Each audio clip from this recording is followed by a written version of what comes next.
que c'est déjà l'adrénaline du direct. Discuter avec les gens qui ont des optiques très différentes et qui ont une expérience très différente. On échange avec des gens qui sont très divers et qui ont souvent beaucoup plus d'expérience que soi, alors on est à leur écoute. Faire les infos tous les jours, 4 fois, 5 fois par jour, c'est ma plus grande passion. C'est le traitement de l'actualité, je suis un passionné d'actualité. J'adore poser des questions à mes invités, j'adore initier des débats. Puis échanger surtout avec, alors non pas les auditeurs, parce que les émissions que j'anime ne sont pas interactives, mais échanger avec les différents profils que je reçois à la radio. Le EJC m'a préparé à pouvoir gérer la pression.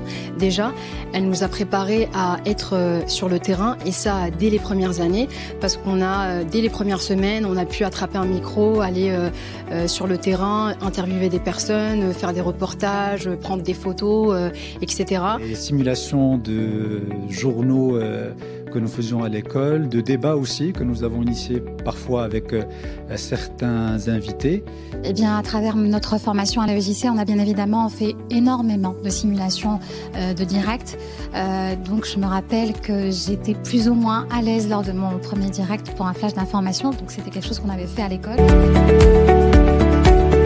Une personne qui est intéressée par soit le journalisme, soit la communication, comme peu importe qui peut lui dire, de faire déjà en premier lieu ce qu'il aime, parce que c'est que si on est passionné par quelque chose qu'on y parvient et qu'on y excelle surtout. Il y a plein de métiers qu'on peut faire, ça passe par des présentateurs radio comme ce que moi je fais aujourd'hui, ça peut être à la télé, ça peut être dans le domaine de la communication, dans l'événementiel, etc.